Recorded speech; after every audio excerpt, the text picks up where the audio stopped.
আমি ফজা পাগলারে নিয়ে এপিসোড বানাইতেছিলাম। ফজা পাগলা যে ভুয়া মুক্তিযোদ্ধা এটার প্রমাণ সহ। কারণ কয়েকদিন আগে নূর বলছিল ফজলুর রহমানের মতো মুক্তিযোদ্ধারা এই দেশটাকে উপহার দিচ্ছেন, তাই এই মুক্তিযোদ্ধাদের বেলুনটা চুপসায় দেওয়া দরকার ছিল। এছাড়াও লতিফ সিদ্দিকীদের দেয়া ৭১ মঞ্চের মাধ্যমে আওয়ামী বয়ান ফেরি করার চেষ্টা করেছে, মানে সিপা চাপি যা পাবে তাই দিয়া ঢুকবে আওয়ামী লীগ। আর আজকে হঠাৎ করিয়া নূরকে মারাত্মকভাবে আহত করলো সেনাবাহিনী। হ্যাঁ, সেনাবাহিনী, পুলিশ কিছু দেখা গেছে, কিন্তু পুলিশের তরফ থেকে কোনো নির্দেশনা যায়নি, গেছে সেনাবাহিনীর তরফ থেকে। যদিও ফজা পাগলারে নিয়ে কিছু করি নাই, কিন্তু এই সমস্ত ঘটনা কিন্তু একই সুতায় বাঁধা। আমি দেখাই দেবো একে একে। আগে দেখি এই হামলায় সেনাবাহিনীর কে কে ছিল।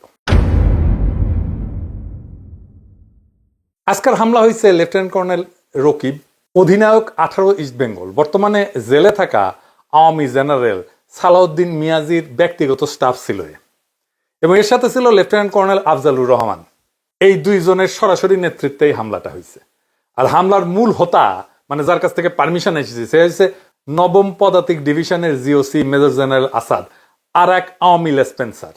তার আদেশেই রকিব আর আফজাল হামলাটা করছে। গণ অধিকারের অফিসের ভিতরে ঢুকে আসবাবপত্র ভাঙচুরের পাশাপাশি টয়লেট ভেঙেও নেতাকর্মীদের উপরে হামলা করছে সেনাবাহিনী। নূরকে আইসিইউ নেওয়া হয়েছে। আমি ব্যক্তিগতভাবে খোঁজ নিছি, আঘাত গুরুতর, তবে খারাপ কিছু ঘটবে বলে ডাক্তারদের আশঙ্কা নাই। এবং আইসিইউ আসলে নেওয়া অবস্থার অবনতির জন্য না, বরং অবনতি যেন আরো না হয় তার আগাম ব্যবস্থা হিসেবে এটা করা হয়েছে। আমি সবাইকে আহ্বান করব, নূরের দ্রুত আরোগ্যের জন্য আপনারা সবাই দোয়া করবেন, যেন বেচারার কোনো ধরনের সমস্যা না হয়। নূরকে এমনভাবে পেটানো হয়েছে যা আগে কখনো কোনো রাজনৈতিক দলের প্রধান নেতাকে করা হয়নি, সেটা যত ছোট দলই হোক না কেন। গণ অধিকারের অফিসে কেন হামলা করলো? পেটানোর পরে জুলাই আন্দোলনের পক্ষের একটা রাজনৈতিক দলের অফিসে আর্মির হামলা এই প্রথম। কেন করলো এটা আমরা মিলাই দেখবো। এখন প্রশ্ন হইতেছে যে কেন হইল। বিশেষ করে নূর যখন ওয়াকারের পক্ষে সবসময় দাঁড়াইছে, আর্মির পক্ষে দাঁড়াইছে সবসময়, হাসনাতের সাথে যখন ওয়াকারের সে বিতর্ক হইল না, নূর ওয়াকারের স্পোক্সম্যান হয়ে উঠলো। সে কইল ওয়াকারের ডাকে যায় নাই, ছাত্র নেতারা নিজে নিজেই গেছে। দেখেন ওই সময় নূর কি বলছিল সেটা একটু বলি। মানে আর্মিরে পাম দিয়া নূর বলছিল 5ই আগস্টের অভ্যুত্থানে সেনাপ্রধান ওয়াকারুজ্জামান গুরুত্বপূর্ণ ভূমিকা রাখছিলেন। 90 স্বৈরাচার এরশাদকে যেভাবে তৎকালীন সেনাপ্রধান নুরুদ্দিন খান জানাই দিয়েছিলেন, মিস্টার প্রেসিডেন্ট আপনাকে ক্ষমতা ছাড়তেই হবে। বর্তমান সেনাপ্রধান ওয়াকারুজ্জামানও কিন্তু শেখ হাসিনার আত্মীয় হইয়াও তাকে 4ই আগস্ট জানাই দিয়েছিলেন, প্রধানমন্ত্রী আপনাকে ক্ষমতা ছাড়তে হবে। আর সেনাবাহিনীকে টার্গেট করে এই ধরনের বক্তব্য আসাটা আমি সম্পূর্ণভাবে উদ্দেশ্যমূলক এবং অভিসন্ধিমূলক বলে মনে করি। এই গণ অভ্যুত্থানে সেনাবাহিনীর বড় একটা ভূমিকা ছিল, যা ভুলে গেলে চলবে না। সেনাবাহিনীর দিছে ওরে শান্টিং, এখন ও এটা শান্টিং ভুলে গেলে এখন হয়। আর ভিডিও দেখি, শুনেন। সেনাবাহিনী এই ছাত্র জনতার গণ অভ্যুত্থানের শুরু থেকেই আমাদের সাথে ছিল এবং তাদের ছাত্র জনতার পাশে এসে দাঁড়ানোর ফলেই এই আন্দোলন চূড়ান্ত রূপ পেয়েছে এবং দেশপ্রেমিক সামরিক বাহিনীকে সেজন্য আমরা ধন্যবাদ জানাই। আমরা যে একটা নতুন রাষ্ট্র, নতুন রাজনৈতিক ব্যবস্থা গড়ে তুলতে চাই, সেখানে সামরিক বাহিনী, প্রশাসন, ছাত্র জনতা সকলের অংশগ্রহণ প্রয়োজন। সেখানে সামরিক বাহিনী কিংবা প্রশাসনের মধ্যে এই ধরনের বিশৃঙ্খলা তৈরি করে উস্কানি দিয়ে এটা করা সম্ভব নয়। যারা এগুলো করছে এর পেছনের কারণগুলো খতিয়ে দেখা দরকার।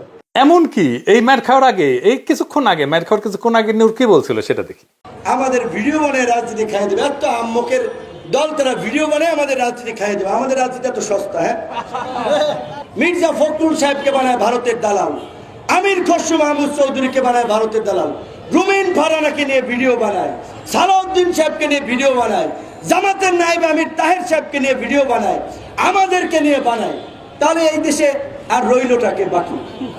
তাহলে তাদের রাজনৈতিক এজেন্ডাটা কি? এই দুষ্ট লোকগুলো সূক্ষ্মভাবে মানুষকে বিভ্রান্ত করছে, মানুষের ব্রেন ওয়াশ করার চেষ্টা করছে।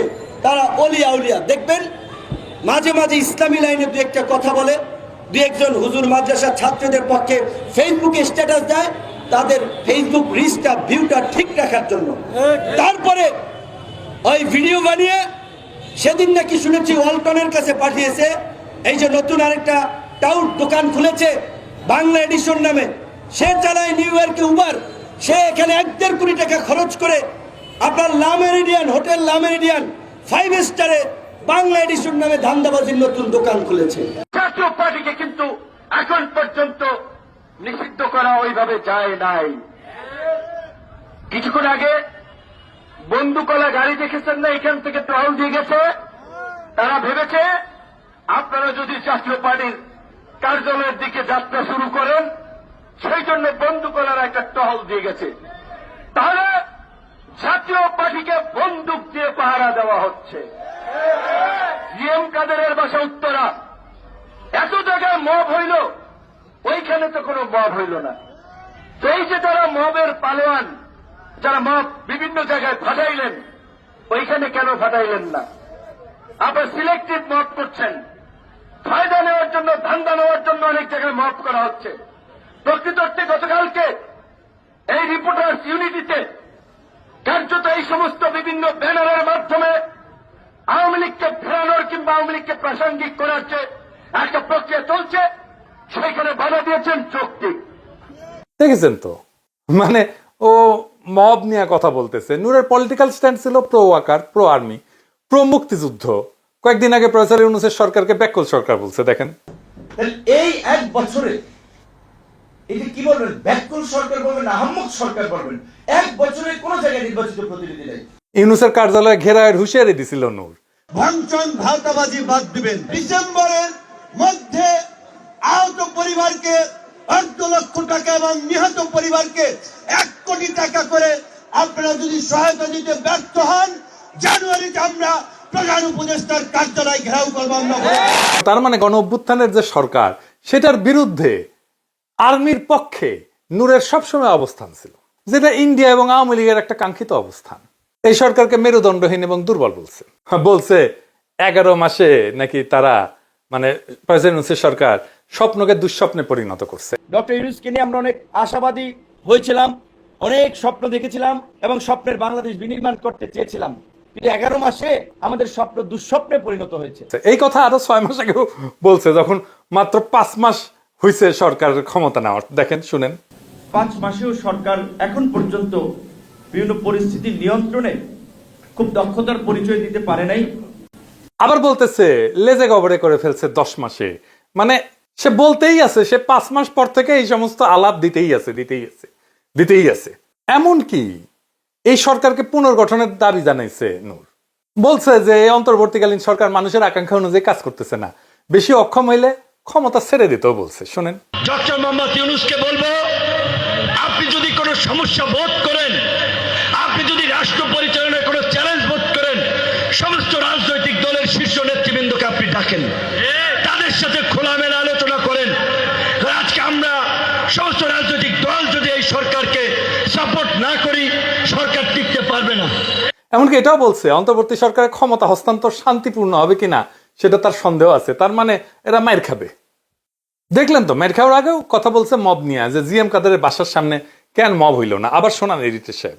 জাতীয় পার্টিকে কিন্তু এখন পর্যন্ত নিষিদ্ধ করা ওইভাবে যায় নাই। কিছুক্ষণ আগে বন্দুকওয়ালা গাড়ি দেখেছেন না, এখান থেকে টহল দিয়ে গেছে। তারা ভেবেছে আপনারা যদি জাতীয় পার্টির কার্যালয়ের দিকে যাত্রা শুরু করেন সেই জন্য বন্দুকওয়ালার একটা টহল দিয়ে গেছে। তাহলে জাতীয় পার্টিকে বন্দুক দিয়ে পাহারা দেওয়া হচ্ছে। জিএম কাদেরের বাসা উত্তরা, এত জায়গায় মব হইল, ওইখানে তো কোনো মব হইল না। তো এই যে তারা মবের পালোয়ান, যারা মব বিভিন্ন জায়গায় ফাটাইলেন, ওইখানে কেন ফাটাইলেন না? আবার সিলেক্টিভ মব করছেন, ফায়দা নেওয়ার জন্য, ধান্দা নেওয়ার জন্য অনেক জায়গায় মব করা হচ্ছে।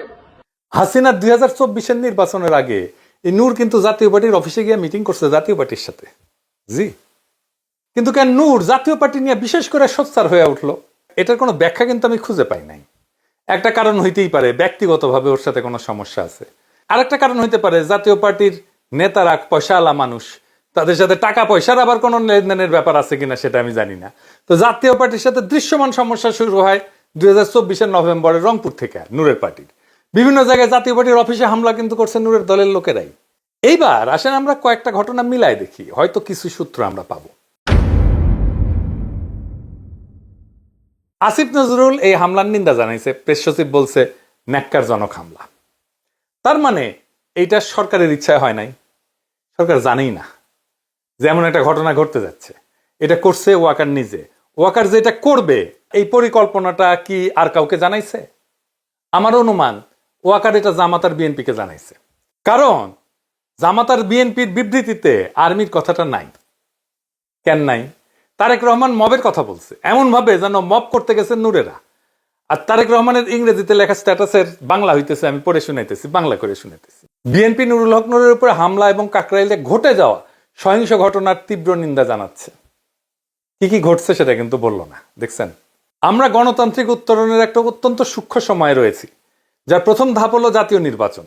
সম্মিলিতভাবে আমাদের নিশ্চিত করতে হবে যেন আজকের মতো অস্থিতিশীল পরিস্থিতি ছড়িয়ে না পড়ে এবং আমাদেরকে গণতন্ত্রের পথ থেকে বিচ্যুত না করে। মানে সে আশঙ্কা করতেছে, তারেক রহমান আশঙ্কা করতেছে যে এই ঘটনা ছড়াই যাবে সারা দেশে, জাতীয় পার্টির অফিসগুলোর উপরে হয়তো হামলা হবে। এবং এই অস্থিতিশীল পরিস্থিতি কে করলো? করছে তো তার জোটের লোকেই, তাই না? গণতন্ত্রকামী সব পক্ষ, যার মধ্যে বিএনপি এবং তার মিত্ররা অন্তর্ভুক্ত, মানে নূরের দলের কথা বলতেছে, তাদের সংযম এবং সহনশীলতা প্রদর্শন করতে হবে। গত বছরের গণ আন্দোলনের প্রকৃত চেতনা জাগ্রত রাখতে হবে। দেশকে বর্তমান অস্থিরতার শৃঙ্খল থেকে মুক্ত হইতে হবে। বাংলাদেশকে আগায় নিতে হইলে আমাদের এই যে মবের সংস্কৃতির বিপরীতে সতর্ক থাকতে হবে, আইনের শাসন প্রতিষ্ঠা করতে হবে এবং একটা শান্তিপূর্ণ স্থিতিশীল দেশ গড়ে তুলতে হবে। কেবল জনগণকে গণতান্ত্রিক পথে ক্ষমতায়ন করা এবং সবার জন্য ন্যায় বিচার, সমতা ও মর্যাদা নিশ্চিত করার মাধ্যমেই আমরা ঐক্যবদ্ধ জাতি হিসেবে সাফল্য অর্জন করতে পারি। আমি নূরের দ্রুত সুস্থতা কামনা করছি এবং সরকারের প্রতি আহ্বান জানাচ্ছি যেন ঘটনাটির আইনানুগ তদন্ত পরিচালনা করা হয়। আর্মির কথা আছে নাই, এর মানে কি?